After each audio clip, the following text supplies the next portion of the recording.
여러분, 믿음이라고 이야기하고 또 믿음이라고 생각할 때마다 여러분은 무엇을 가장 중요하게 여기십니까?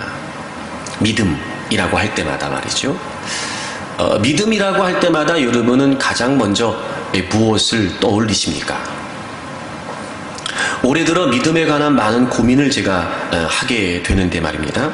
저는 믿음 그러면 제일 먼저 떠오르는 의미가 뭐냐면 산다는 겁니다. 산다는 거.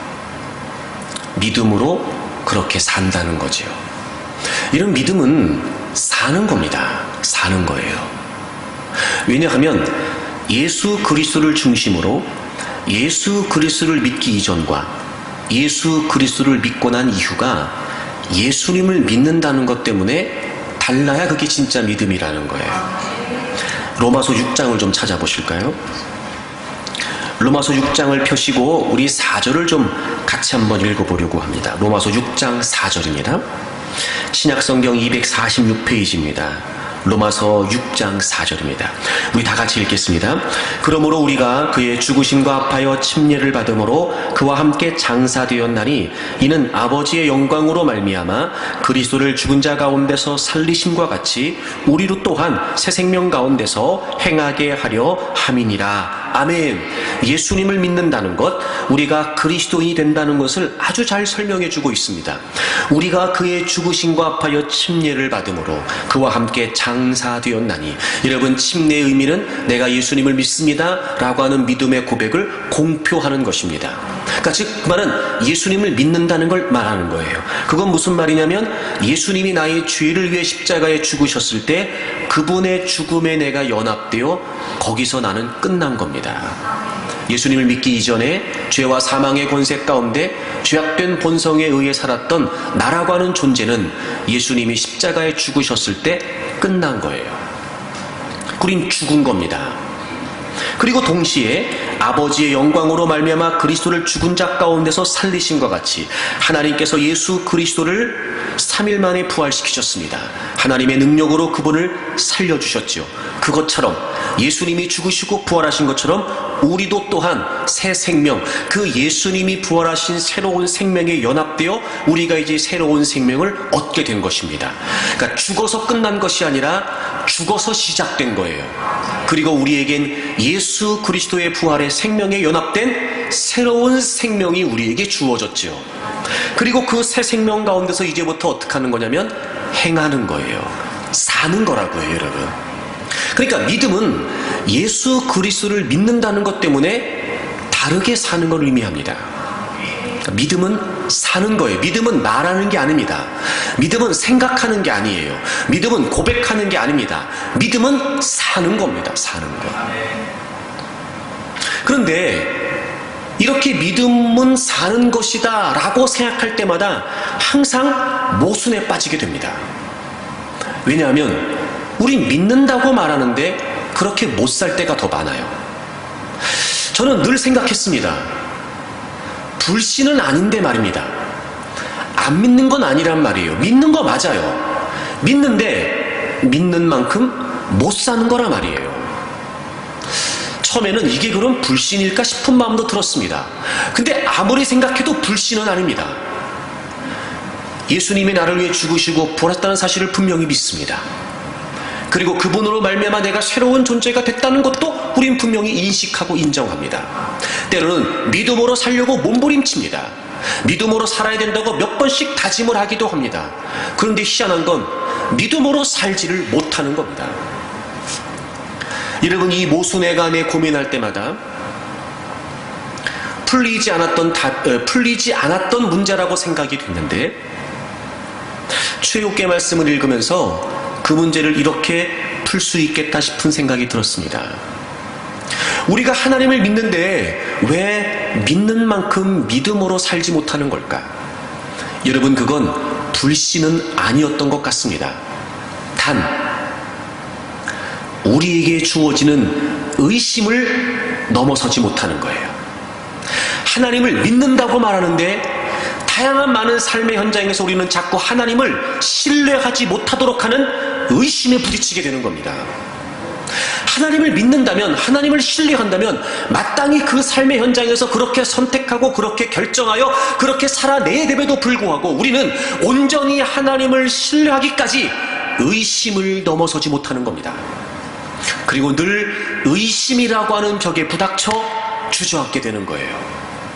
스스로의 모순에 빠지면서 힘들어합니다. 안 믿는 건 아닌데, 불신은 아닌데, 분명히 하나님을 믿는데 왜 나는 지금 이 자리에서 온전히 하나님을 신뢰함으로 그렇게 믿음으로 살아내지 못하는 걸까? 의심 때문이었습니다. 사랑하는 여러분, 우리는요, 의심과 신뢰 사이에서 살고 있는 겁니다. 의심을 넘어서지 못하는 한 우리는 하나님을 신뢰할 수 없습니다. 그러므로 믿음으로 산다는 건 불가능해집니다. 믿음 맞습니다. 믿어요. 안 믿는 거 아니에요. 그럼요. 믿습니다. 분명히 믿습니다. 하지만 온전히 하나님을 신뢰하여 믿음이 드러나지 못하도록 끊임없이 우리에게 다가오는 의심에서부터 우리가 벗어나지 못하는 겁니다. 의심과 신뢰 사이에서. 사랑하는 여러분, 저는 여러분들이 다 의심을 넘어서서 온전히 하나님을 신뢰하는 분들이 되기를 바랍니다. 의심이 안 될 수는 없습니다. 회의가 없을 수는 없습니다. 그럼에도 불구하고 마침내 그 모든 의심들을 넘어서서 모든 삶의 현장에서 하나님을 신뢰하는 온전한 믿음으로 살기를 바랍니다. 살인을 저지른 채 광야로 도망가서 40년의 인생을 무의미하게 보냈던 모세, 이제 80세의 노인이 되었습니다. 자신 스스로도 그 어떤 일도 일어나지 않을 것 같았던 그의 인생에 놀라운 전환이 일어나게 되지요. 하나님께서 모세를 찾아오십니다. 그리고 모세에게 전혀 모세가 기대하지도 못했던 하나님의 비전을 말씀해 주십니다.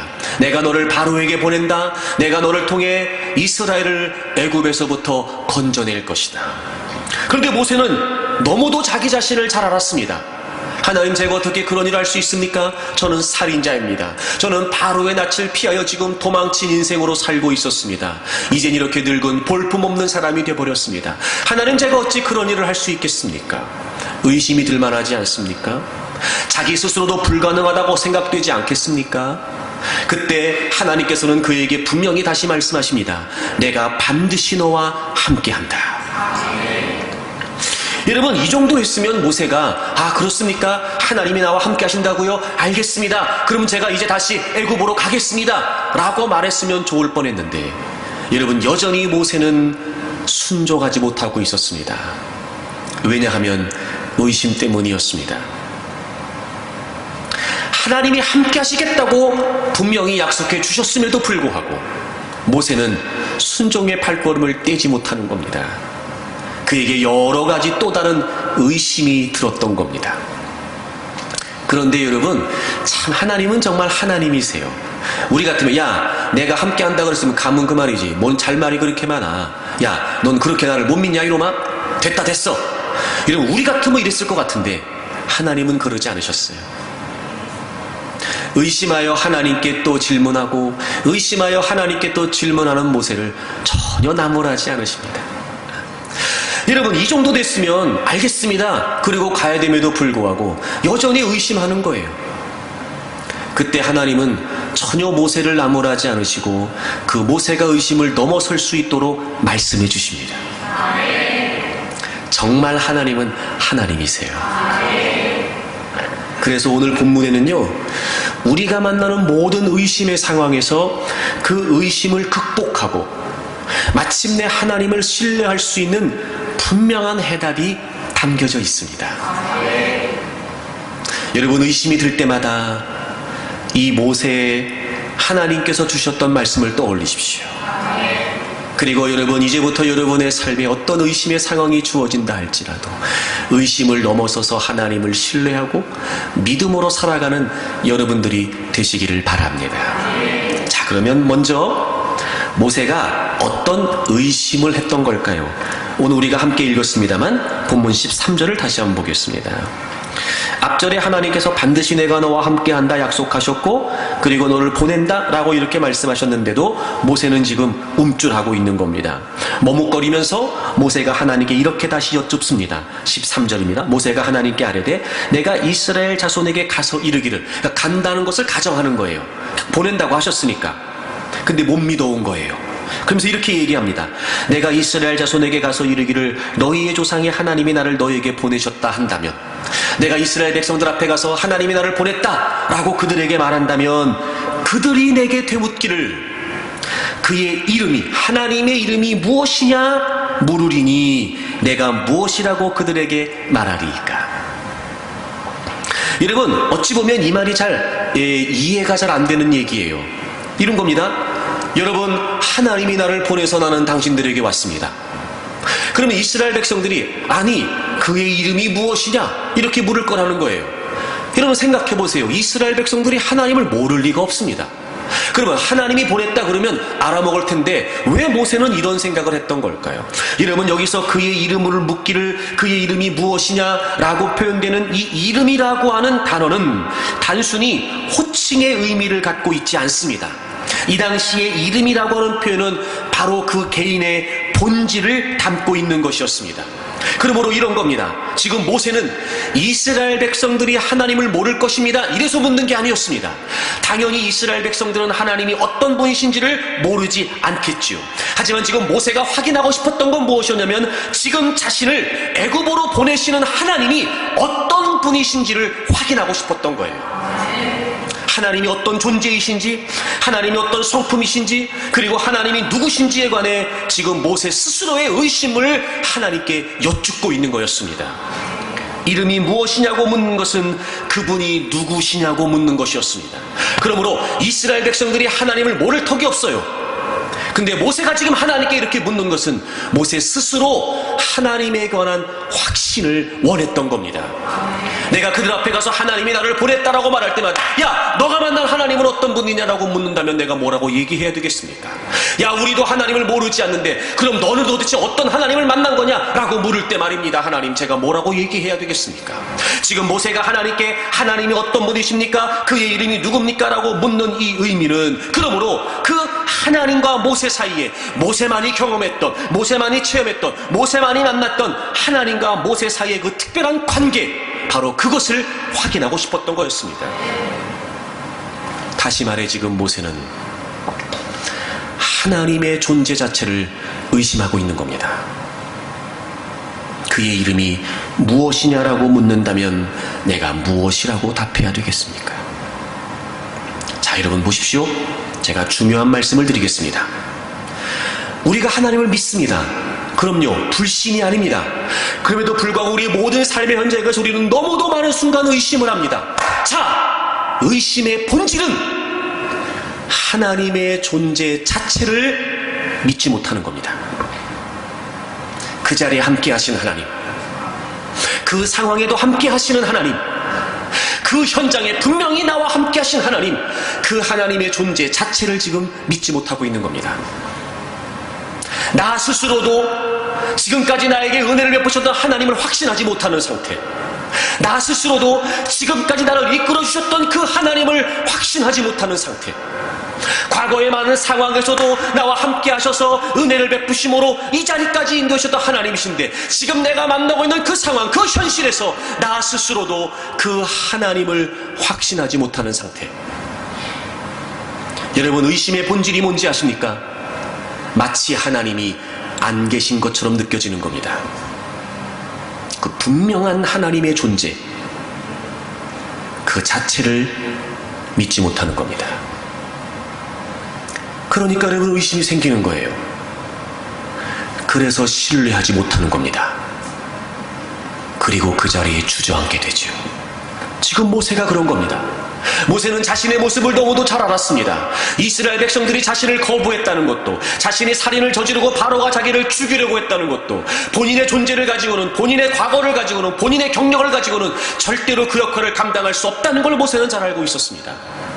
아무리 하나님이 함께 하신다고 한들 자신이 하나님을 확신하지 못하고 있는 상황에 어떻게 이스라엘 백성들 앞에 나아가 하나님이 나를 보냈다 라고 말할 수 있겠냐 말입니다. 본인도 하나님에 대한 확신이 없는데요.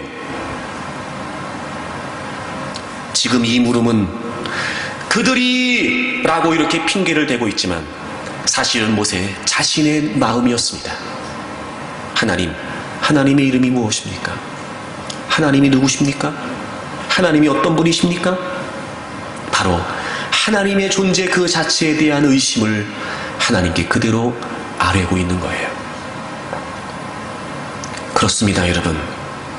의심이라고 하는 것은 그 삶의 현장에서 하나님의 존재 자체가 흔들리는 거예요. 그러니 심각한 일이죠. 그래서 우리는요, 대개 경우 어려운 상황을 만나서 하나님을 부르고 하나님을 찾을 때 말입니다. 우리의 심정은 어떤 심정이냐면요, 안 계신 하나님 찾는 거예요. 우린 전제해요. 하나님이 안 계시다는 거예요. 그러니까 빨리 나타나시라는 거예요. 조급해지는 게 왜 조급해지는 거죠? 이런 불안해지는 게 왜 불안해지는 거예요? 정말 하나님이 그 자리에 계시다고 믿는다면, 확신한다면 우린 불안해하거나 조급해할 일이 없을 겁니다. 근데 참 희한하죠? 문제를 만나면 여러분, 우리는 조급해집니다. 물론 이해합니다. 상황이 점점 조여오거든요. 마치 지금 당장이라도 뭘 하지 않으면 안 될 것처럼 점점 급박하게 상황이 돌아가는 것처럼 여겨집니다. 그것 때문에 우리는 하나님이 안 계시다고 생각하는 거예요. 그래서 막 찾습니다. 아버지를. 안 계신 아버지를 찾아요. 계신 아버지를 찾는 것이 아니라 안 계신 아버지를 찾습니다. 빨리 내 삶 현장에 나타나시라는 거예요. 빨리 내 눈에 보여달라는 거예요, 하나님을. 그리고 우리는 자꾸 상황에만 더 빠져버리게 맙니다. 의심이 더 깊어지는 거죠. 하나님을 신뢰하여 믿음을 발휘하지 못하는 겁니다. 이런 원수마귀가 우리를 속이는 거예요. 우리를 지금 눈에 보여지는 현상, 우리가 겪어야 되는, 직면하고 있는 그 상황 때문에 원수마귀가 우리를 지금 농락하고 있는 겁니다. 하나님은 변함없이 나와 함께 하십니다. 우리가 예수 그리스도를 믿음으로 말미암아 성령님이 우리 안에 내주하시죠. 성령의 내재하심으로 말미암아 주님이 우리 안에, 우리가 주님 안에 거하게 됩니다. 여러분, 이건 변하지 않는 진리입니다. 근데 그 진리도 무색하게 만듭니다. 의심에 빠지게 되죠. 의심의 본질은 거기에 있었습니다.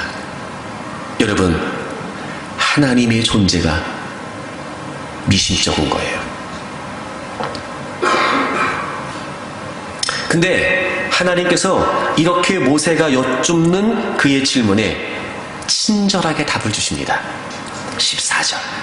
하나님이 모세에게 이르시되 나는 스스로 있는 자이니라. 스스로 있는 자이니라. 그리고 너는 이스라엘 자손에게 얘기해라. 스스로 있는 자가 나를 너희에게 보내셨다 하라. 그의 이름이 무엇입니까? 라고 묻는 모세의 질문에 하나님은 분명히 답을 주십니다. 나는 스스로 있는 자다. 스스로 있는 자다. 여러분, 이 스스로 있는 자라고 하는 말, 그렇습니다. 여호와라고 하는 의미입니다. 하나님의 여러 많은 이름 중에 하나, 여호와라고 하는 이름입니다. 이 스스로 있는 자라고 하는 이름은 아주 중요한 하나님의 두 가지 속성을 담고 있습니다. 첫째는 뭐냐면 자존성입니다. 자존성. 여러분, 스스로 존재한다는 건 무슨 의미죠? 하나님은 그 어떤 구체적인 조건이나 특성이나 어떤 원인에 의하여 존재하시는 분이 아니라 그 모든 것들과 관계없이, 그 어떤 영향력과 또 상관없이 스스로 존재하는 분이세요. 어떤 이유가 있어, 어떤 원인이 있어, 또는 여러 가지 상황에 제한되어 그 어떤 조건 속에서 존재하시는 하나님이 아니라 스스로 존재하시는 하나님, 자존하시는 하나님은 그 모든 것들을 초월하여 스스로 존재하시는 하나님이시라는 겁니다. 그리고 스스로 있는 자라고 하는 이 표현은 과거, 현재, 미래를 다 포함하는 의미입니다. 그러므로 스스로 있다라고 말씀하신 이 의미는 바로 변함없는 하나님 자신, 불변하시는 하나님, 하나님의 불변성을 의미하는 표현입니다. 하나님의 자존성과 하나님의 불변성. 그렇습니다, 여러분. 하나님은 그 어떤 것에도 영향받지 않으시고 그 어떤 것에도 제한받지 않으시고 스스로가 이유가 되어 존재하시는 분이십니다. 스스로가 이유가 되어. 그리고 하나님은 과거, 현재, 미래 변함없이 영원토록 존재하시는 불변하시는 하나님이십니다. 그래서 하나님께서 15절에 이렇게 말씀하시죠. 하나님이 또 모세에게 이르시되 너는 이스라엘 자손에게 이같이 이르기를 너희 조상의 하나님 여호와 곧 아브라함 하나님, 이삭의 하나님, 야곱의 하나님께서 나를 너희에게 보내셨다 하라. 여러분, 이 출애굽의 시기를 기점으로 하여 아브라함의 하나님, 이삭의 하나님, 야곱의 하나님은 과거의 하나님이십니다. 과거의 하나님. 근데 그 과거의 하나님은 과거에만 계신 하나님이 아니시죠. 지금 모세를 보내셨잖아요. 지금도 존재하신 하나님이시라는 거죠. 그리고 그 뒤를 보세요. 이는 나의 영원한 이름이요 대대로 기억할 나의 칭원이라. 영원한 이름, 대대로 기억할. 그러니까 과거, 현재, 미래를 통틀어 변하지 않는 속성, 스스로 존재하셔서 영원 불변한 하나님 여호와라고 하는 사실을 드러내고 계신 겁니다. 이름의 영원성은 존재의 영원성을 의미하는 거였습니다. 하나님은 어떤 분이시냐? 스스로 존재하심으로 과거, 현재, 미래를 통틀어 영원히 존재하시는 여호와 하나님이시라는 겁니다.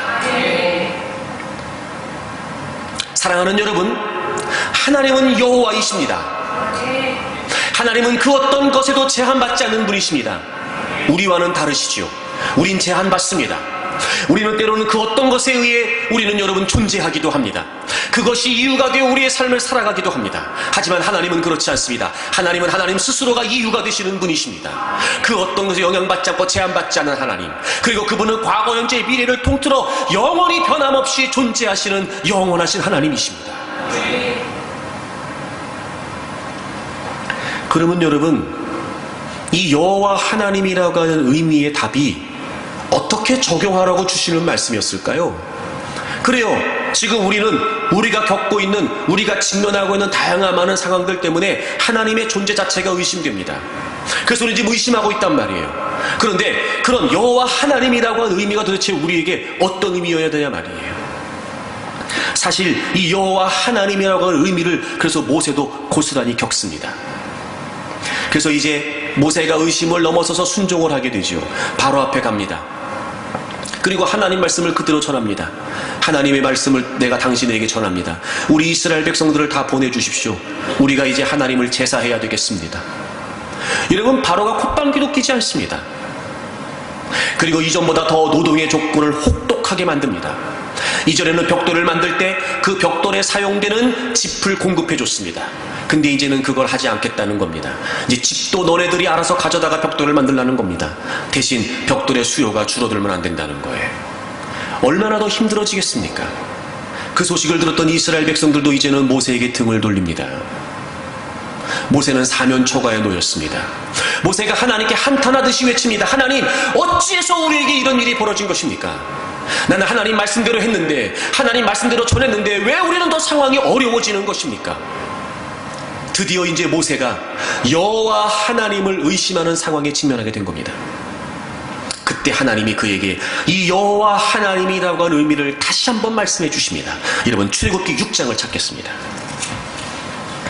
출애굽기 6장을 찾으세요. 2절부터 보시면 하나님이 모세에게 말씀하여 이르시되 나는 여호와이니라. 여러분, 5장 22절을 먼저 보실까요? 5장 22절. 모세가 여호와께 돌아와서 아뢰되 주여 어찌하여 이 백성이 학대를 당하게 하셨나이까? 어찌하여 나를 보내셨나이까?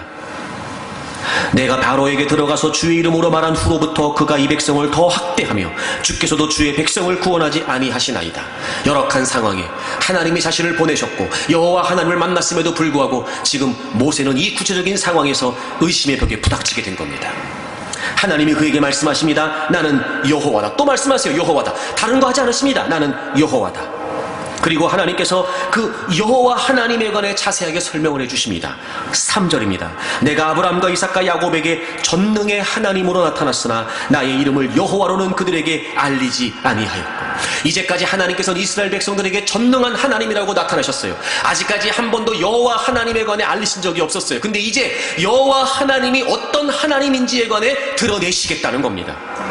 그리고 4절과 5절 가나안 땅 곧 그들이 거류하는 땅을 그들에게 주기로 그들과 언약하였더니 이제 애굽 사람이 종으로 삼은 이스라엘 자손의 신음소리를 내가 듣고 나의 언약을 기억하노라. 6절 그러므로 이스라엘 자손에게 말하기를 나는 여호와라. 내가 애굽 사람의 무거운 짐 밑에서 너희를 빼내며 그들의 노역에서 너희를 건지며 편팔과 여러 큰 심판으로서 너희를 속량해낼 것이다 라고 말씀하세요. 여호와 하나님에 관해 설명하십니다. 내가 과거에 너희들이 가나안 땅을 주기로 약속했다. 내가 약속했다 과거에. 그리고 지금 내가 그 약속을 기억하고 내가 너를 이스라엘 너 바로에게 내가 보내신 거다. 그리고 6절에 그러므로 내가 그 약속 때문에 너희들을 애굽 사람의 손에서 건져내서 편팔과 능력으로 내가 너희를 가나안 땅으로 이끌어 갈 것이다. 여호와 하나님에 관해 설명하십니다. 그리고 영겁포 반복하시죠. 약속했다. 약속을 따라. 여러분, 여호와 하나님을 설명하는 가장 중요한 단어가 뭐냐? 바로 약속입니다. 약속. 여호와 하나님은 스스로 존재하시는 영원 불변한 분이십니다. 과거, 현재, 미래를 말이죠. 이 말은 영원히 존재하신다라고 하는 말은, 스스로 존재하신다는 말은 시간의 영원성만을 의미하는 것이 아니라 하나님 자체가 이유가 되신다고 하는 말은 그 영원하신 하나님은 반드시 하나님 자신이 약속하신 말씀이 이유가 되어 과거, 현재, 미래를 영원히 존재하신다는 의미였습니다. 그러므로 그분은 자신이 약속하신 약속의 말씀을, 자신이 선포하신 약속의 말씀을 반드시 이루어 주신다는 거였습니다. 그렇습니다. 여호와 하나님의 가장 중요한 의미는 약속하신 것을 반드시 성취하시는 신실한 하나님이시라는 겁니다. 그들이 하나님을 모른다고? 그들이 나를 모른다고 하냐? 너는 나를 그렇게 못 믿느냐? 지금 이 상황에서 나를 못 믿느냐? 야, 나는 이제 내가 약속한 대로 반드시 지킬 것이다. 약속의 말씀을 따라 이행하시는 신실하신 하나님, 바로 그 하나님이 여호와 하나님이었습니다. 자, 보십시오. 이렇게 갈등하고 있는, 이렇게 의심하고 있는, 다시는 바로 앞에 나서지 못할 것 같은 점점 더 어려운 상황에 처하게 되는 모세에게 하나님은 다른 얘기하지 않으십니다. 내가 너희들에게 약속한 대로 너는 반드시 이행할 것이다. 다시 재차 여호와 하나님에 관해 말씀해 주신 것이었습니다. 그렇습니다, 여러분.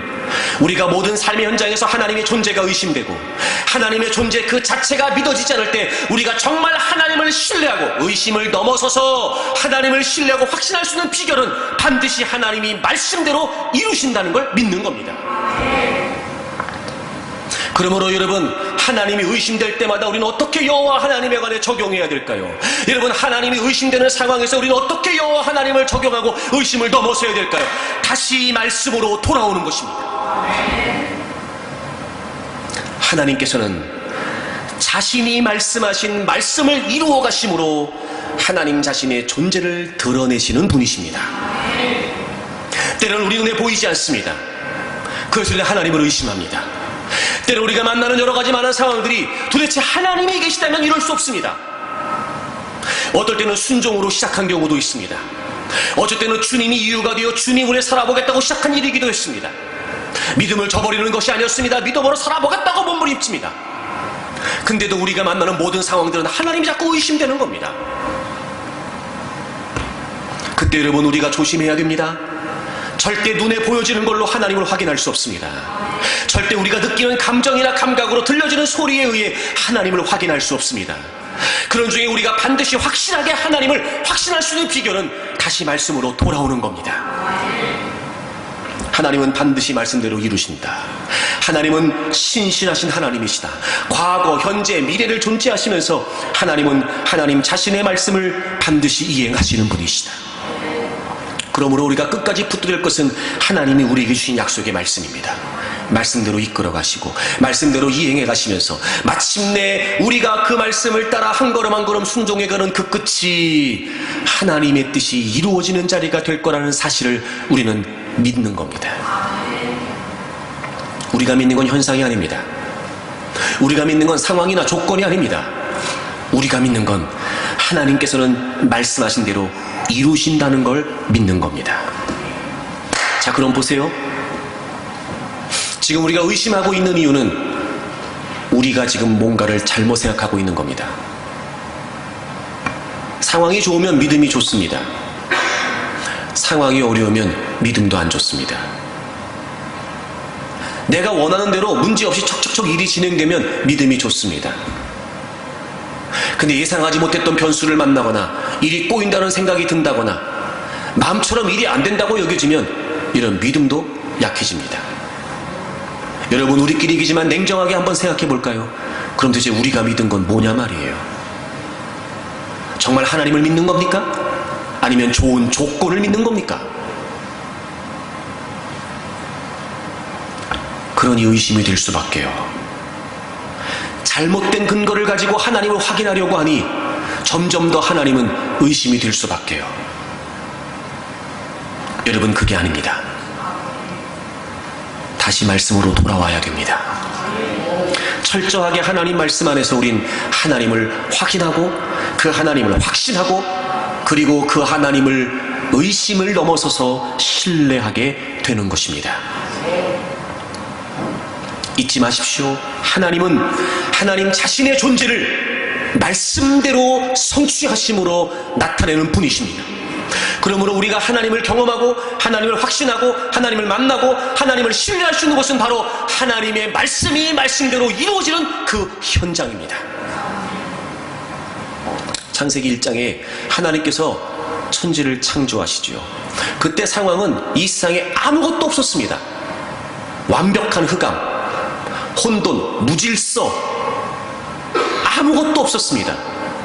그런데 성경이 기록하기를 하나님의 영이 수면 위에 운행하고 있었다고 기록하고 있습니다. 즉 하나님은 이미 존재하고 계셨다는 거지요. 선재하셨다는 겁니다. 알 길이 없습니다. 아무것도 없었는데요. 캄캄한 흑암뿐이었는데요. 하나님이 계시는지 안 계신지를 어떻게 알겠냔 말이에요. 하나님께서 빛이 있으라고 말씀하셨습니다. 그리고 놀라운 일이 벌어집니다. 하나님께서 말씀하신 대로 빛이 생겼습니다. 확실하죠? 하나님이 존재하셨다는 게 말입니다. 아무것도 없었습니다. 그 누구도 알 수 없었습니다. 무질서와 혼돈 그 자체였습니다. 하나님은 계셨다는 겁니다. 어떻게 알 수 있습니까? 이미 존재하신 하나님이 말씀하신 대로 빛이 생겼거든요. 그러니 하나님이 이미 존재하고 있다는 사실은 확실해지는 거지요. 이렇게 하나님은 하나님 자신의 존재를 말씀을 이루심으로 드러내신단 말이에요. 그러므로 우리가 의심되는 상황에서 하나님의 존재를 확인할 수 있는 방법은 하나님의 말씀대로 이루어지는 겁니다. 의심이 되는 만큼 더 하나님 말씀으로 돌아와야 됩니다.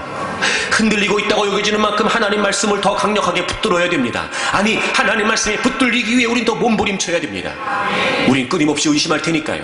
끊임없이 불안해질 테니까요. 끊임없이 하나님을 신뢰하지 못할 테니까요.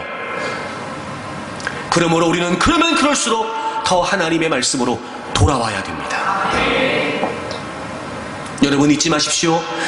우리가 하나님의 말씀에 관해 어떻게 생각하든지 간에 반드시 하나님의 말씀은 하나님의 말씀대로 이루어집니다. 우리가 지금 그걸 놓치고 있는 겁니다. 우리는 하나님의 말씀이 그토록 소중하게 생각하지 않습니다. 우리는 하나님 말씀을 그토록 확실하게 여기지 않습니다. 내가 알고 있는 어떤 정보 정도도, 내가 경험했던 어떤 경험만큼도 하나님 말씀을 취급하지 않아요. 그리고 하나님의 말씀이 확실하다고 여기지 않습니다. 여러분, 우리가 확실한 것을 깨닫지 못할 뿐이고 우리가 확실하다고 믿지 못할 뿐이지, 그럼에도 불구하고 하나님의 말씀은 확실합니다. 여러분, 잠언을 찾아보실까요? 잠언 19장입니다.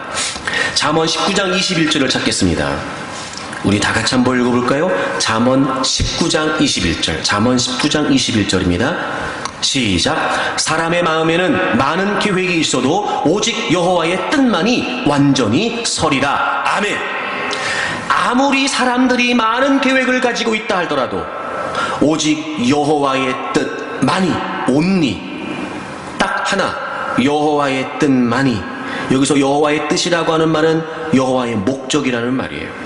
여러분, 사람의 계획과 하나님의 뜻이 지금 대조되고 있습니다. 많은 계획이 있어도 오직 하나님의 뜻만이 완전히 서리라. 여기서 선다라고 하는 말은 프리베일이에요. 유효하다, 이런 뜻이에요. 유효하다, 유효하다, 우세하다, 이런 뜻입니다. 하나님의 뜻만이 우세합니다. 하나님의 뜻만이 유효합니다. 즉 하나님의 약속의 확고함, 신실성. 그래서 여러분, 여기에서 완전히 선다라고 하는 이 표현이요, 동사로 미완료형이에요. 다시 말하면 하나님의 뜻이 영원토록 확고하다는 거예요. 영원토록. 여러분이 들고 다니는 이 성경 말입니다. 이 하나님의 말씀 말입니다. 이건 이 세상의 그 어떤 것보다도 확실합니다. 우리가 경험하여, 우리가 보고, 우리가 만져보고, 우리가 경험하고, 우리가 확실하다고 말하는 그 무엇보다도 하나님의 말씀은 더 우세합니다. 하나님의 말씀만이 확실합니다. 그래서 하나님은요, 이스라엘 백성들이 어려움을 당할 때마다 다른 얘기하지 않으시고 끊임없이 하나님의 약속대로 이행하실 거라고만 말씀하셨어요. 여러분, 이사야 46장을 가보세요. 하나님은 이스라엘의 멸망만 약속하신 것이 아니라 이스라엘의 회복도 약속하셨어요.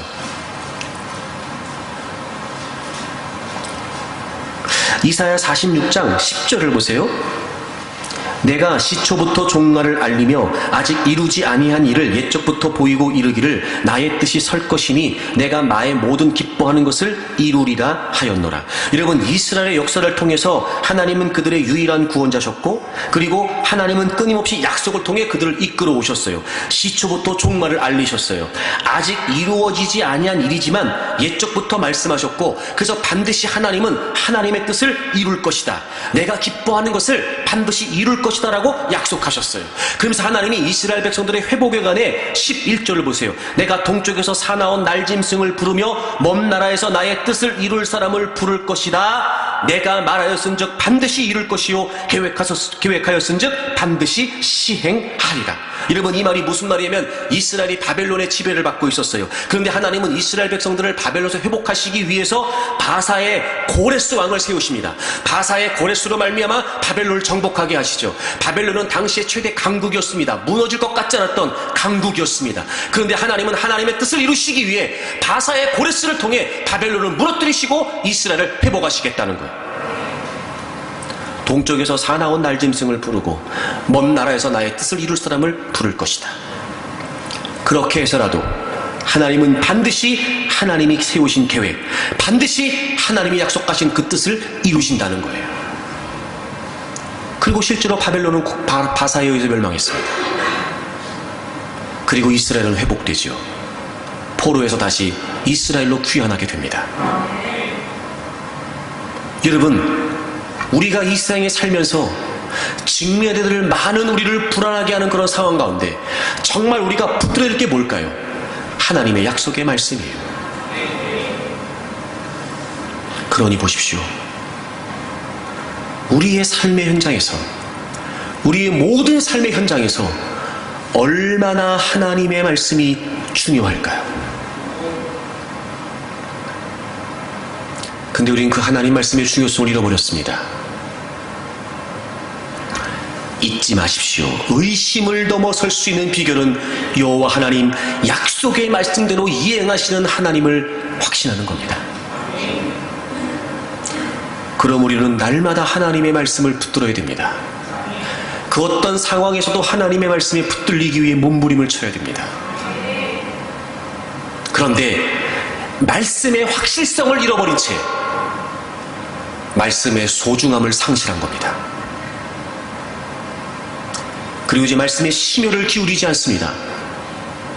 말씀을 붙들고 몸부림치려고 하지 않습니다. 말씀으로 살아가려고 하지 않습니다. 말씀으로 생각하고 말씀으로 사고하고 도대체 이 하나님의 말씀이 나에게 어떤 의미일까?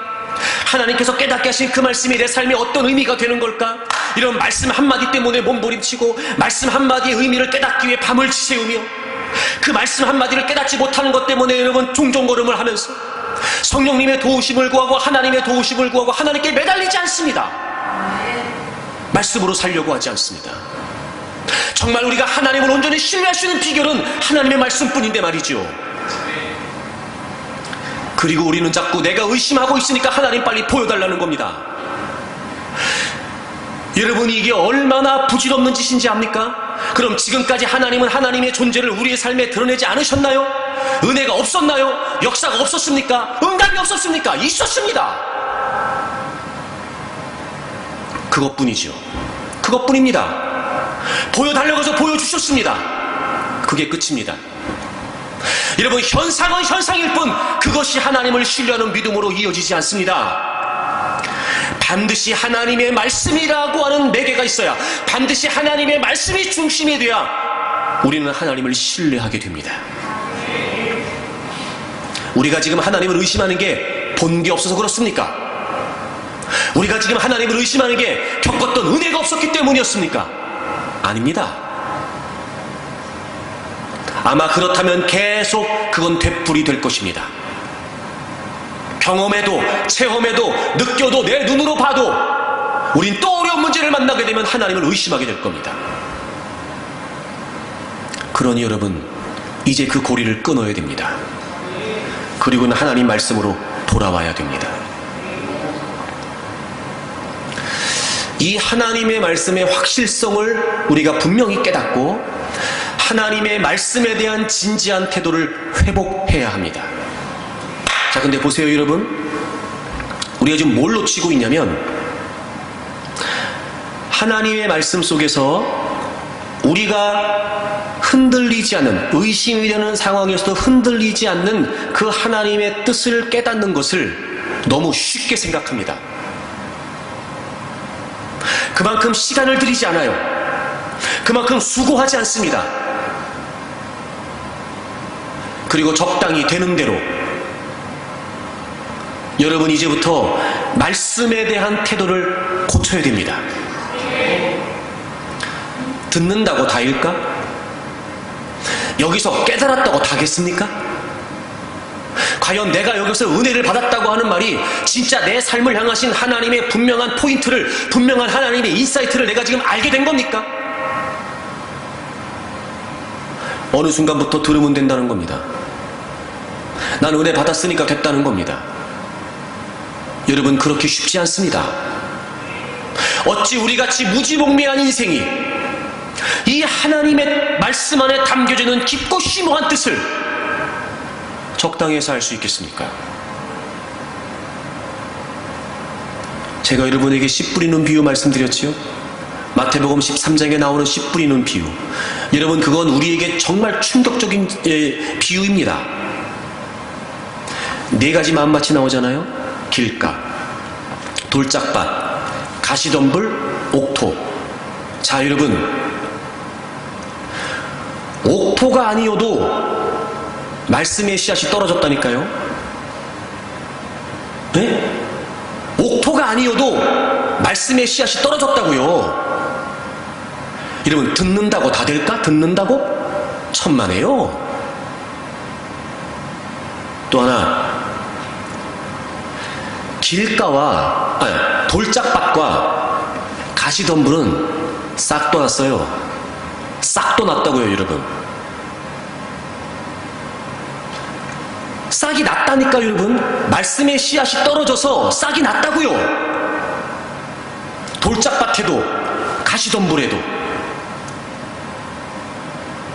근데 그렇다고 될까? 여러분, 가시덤불은요, 뿌리를 내리고 자랍니다. 기경되지 않은 옥토가 아닌 가시덤불인데도요, 뿌리가 내리고 자란다고, 여러분. 충격이죠. 근데 그 마음밭이 옥토입니까? 근데 그 마음밭에서, 그런 마음밭에서 열매가 있습니까? 없어요.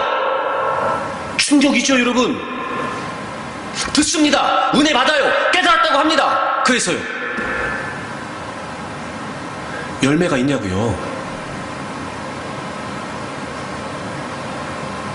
어찌 보면 길가, 돌짝밭, 가시덤불, 지금 내가 그런 상태인데 전혀 말씀으로 열매를 맺을 수 없는 상태도 불구하고 내가 들었으니까, 내가 깨달았으니까, 내가 은혜 받았으니까 내가 옥토인 것처럼 착각하기 쉽단 말입니다. 여러분, 이것처럼 무서운 일이 어디 있습니까? 차라리 씨앗도 떨어지지 말고 은혜도 못 받고 듣지도 않고 그러면, 야, 지금 내가 이런 상태인데 깨닫기라도 하지요, 여러분. 돌짝밭도 가시덤불도 말씀의 씨앗이 떨어져 싹이 나고 자랍니다.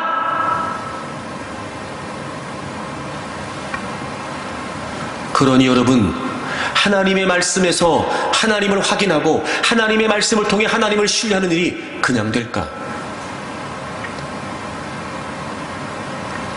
의심을 넘어서는 건 말씀대로 이루시는 하나님, 말씀을 통해 말씀대로 이루시는 하나님을 신뢰하는 게 방법이에요. 말씀에 대한 태도를 바꾸십시오. 말씀에 대한 태도를 더 시간을 쏟으세요. 더 많은 시간 하나님께 엎드리세요.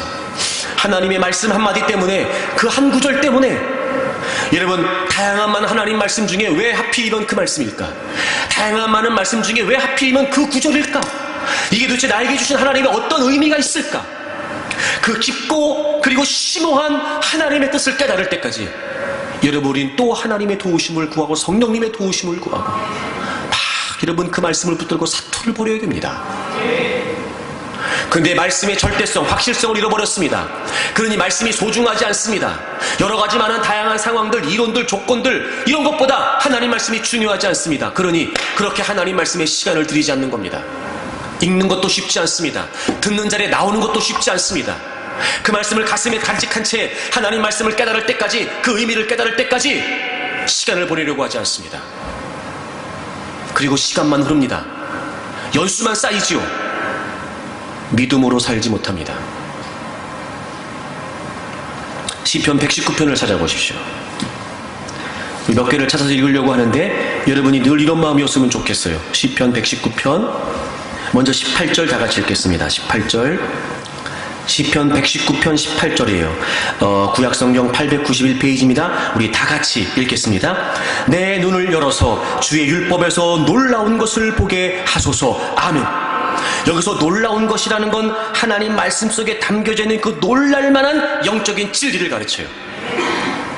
하나님께서 눈을 여시지 않으면, 하나님께서 우리의 눈을 열어주시지 않으면 우리는 하나님 말씀에서 그 어떤 하나님의 의미도 깨달을 수 없습니다. 그러니까 기도해야 돼요, 여러분. 말씀 한마디 붙들고 몸부림쳐 기도해야 된다고요. 하나님 열어주십시오. 하나님 말씀 안에서 주의 놀라운 것을 제가 깨닫기를 원합니다. 그 시편 기자가 이렇게까지 하는 이유가 뭘까요? 19절을 보세요. 나는 땅에서 나그네가 되었사오니. 여러분, 나그네가 무슨 의미인지 아시죠? 목적지 없이 방황하는, 방랑하는, 떠돌아다니는 나그네 같은 인생. 내 인생이 그렇다는 걸 인정하는 겁니다. 그러니 주의 계명들을 내게 숨기지 마소서. 하나님의 말씀이 이유가 되고 하나님의 뜻이 목적이 되어 살아가는 우리 인생인데, 나그네 같은 인생에서 하나님의 말씀조차 우리에게 가려져 있다면 여러분, 우리 인생은 무의미한 인생이 되겠죠. 그래서 그는 다짐합니다. 20절, 주의 규례들을 항상 사모함으로. 나그네 같은 인생이 할 수 있는, 나그네 같은 인생이 인생을 살아갈 수 있는 비결은 항상 하나님의 말씀들을 사모하는 겁니다. 이렇게까지요, 내 마음이 상합니다. 너무 갈망하고 너무 애절함으로 말미암아 심령이 기력을 잃을 정도로, 여기서 상한다는 말이 그런 말이에요. 이렇게 하나님의 말씀이 확실하고 이렇게 하나님 말씀이 소중해요. 나그네와 같은 인생에 하나님 말씀을 제게 숨기지 마십시오. 제가 항상 하나님 말씀을 사모합니다. 너무나 간절히 기대하고 너무나 간절히 하나님의 말씀을 갈망한 나머지 자신의 심령이 기력을 잃어버릴 만큼. 여러분, 우리가 이런 태도를 다 잃어버린 겁니다, 지금. 그리고 여러분, 대충 살아가려고 하니, 그리고 여러분, 적당히 살아가려고 하니 의심을 넘어설 방법이 없지요. 그래요, 불신은 아닐, 하지만 여러분, 믿음도 발휘가 안 되는걸요. 33절을 보십시오. 여호와여, 주의 율례들의 도를 내게 가르치소서. 가르치소서. 34절입니다. 나로 하여금 깨닫게 하여 주소서. 가르쳐 주십시오. 깨닫게 해 주십시오. 여러분, 기도해야 됩니다. 하나님의 말씀을 깨닫고 하나님의 말씀을 통해 지도를 받고 그 하나님 말씀대로 행하도록. 35절입니다. 나로 하여금 주의 계명들의 길로 행하게 하소서. 그 말씀대로 행할 수 있도록. 마침내 하나님 말씀대로 이루어질 테니까, 하나님의 말씀이 내 길에 비치고 하나님의 말씀이 내 삶의 등이 되니까, 하나님의 말씀대로 이루어질 테니까 하나님, 제가 말씀대로 살게 해 주십시오. 가르쳐 주십시오. 깨닫게 해 주십시오. 행하게 해 주십시오. 여러분, 우리는 끊임없이 하나님의 말씀을 붙들고 기도해야 됩니다. 저는 우리에게 이런 열심이 있었으면 좋겠습니다. 하나님의 말씀을 향한 뜨거운 열정, 단순히 듣기 위한 사모함이 아니라 깨닫기 위한 사모함, 단순히 지적인 작업을 위해서가 아니라 내가 하나님 말씀 안에서 정말 하나님을 경험하고 온전히 의심을 넘어 하나님을 신뢰할 수 있을 만큼 이 하나님의 말씀 안에서 흔들리지 않는 하나님의 뜻을 제가 깨닫고 싶습니다. 더 몸부림치는 겁니다. 여러분, 다른 건 몰라도요, 하나님의 말씀 앞에서 보내는 시간, 하나님의 말씀과 씨름하는 시간, 하나님 말씀 한마디를 깨닫기 위해 하나님께 몸부림쳐 부르짖는 그 시간만큼은 결코 헛되지 않을 것입니다. 그런데 우리가 어느 순간부터 이걸 다 잃어버린 겁니다. 그리고 이제 하나님의 말씀을 소홀히 여기면서 하나님의 말씀으로 기도하려고도 하지 않습니다. 그저 기도하라 그러면 1번부터 10번까지 내가 원하는 건 잘 얘기합니다. 그게 전부입니다. 정말 하나님 말씀 한마디를 끌어안고 그 말씀이 어떤 의미일지, 그 말씀을 통해 내게 주신 생각들을 하나님께 솔직히 아뢰면서 무엇이 과연 하나님이 원하시는 뜻일지를 고민하고 가르쳐 주십시오. 깨닫게 해 주십시오. 내 눈을 열어서 주의 기이한 법을 보게 해 주십시오. 라고 하는 마음으로 우리가 하나님께 말씀 한마디를 붙들고 기도하냐 말이에요. 다 잃어버렸습니다. 그리고 하나님을 믿는다고 말하면서 하나님의 말씀과 관련 없이 삽니다. 의심을 넘어서지 못합니다.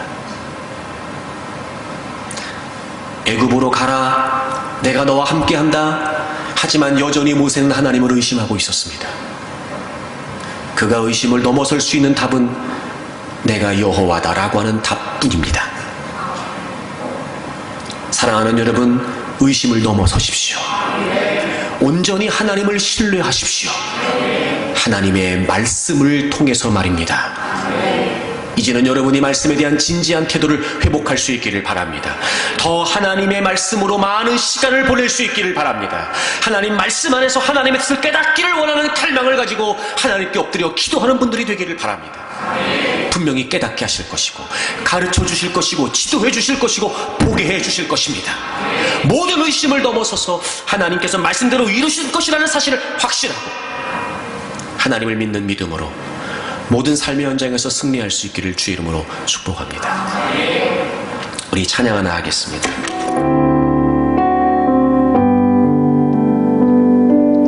내 아버지 그 품 안에서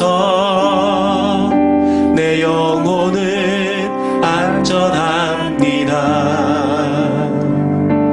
주 손길로 내 삶을 안으시니 그 평강이 나를 덮습니다. 내 아버지 그 품 안에서 내 영혼은 안전합니다. 주 손길로 내 삶을 안으시니 그 평강이 나를 덮습니다. 나 비록 넘어지면 흔들리지만 주 내 안에 거하며 나를 붙드시니 내 생각을 주께로 돌리고 주시는 평강의 옷을 입습니다. 주 약속 안에서 내 영혼 평안해. 내 뜻보다 크신 주님의 계획 나 신뢰. 두려움 다 내려놓고 주님만 의지해. 주 안에서 내 영혼 안전합니다. 나 비록 넘어지면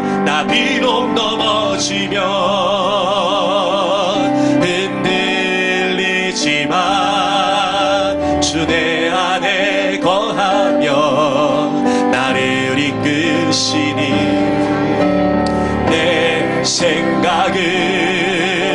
주께로 돌리고 주시는 평강의 옷을 입습니다. 주 약속 안에서 내 영혼 평안해. 내 뜻보다 크신 주님의 계획 나 신뢰. 두려움 다 내려놓고 주님만 의지해.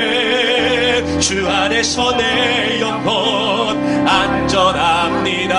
주 약속 안에서 내 영혼 평안해. 내 뜻보다 크신 주님의 계획 나 신뢰.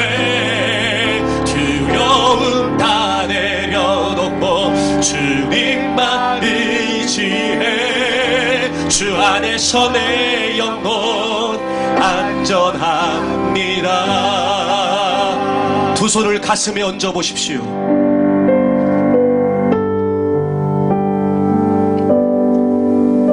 하나님을 믿는다고 외쳐보지만 의심의 벽을 넘어서는 것은 쉽지 않습니다.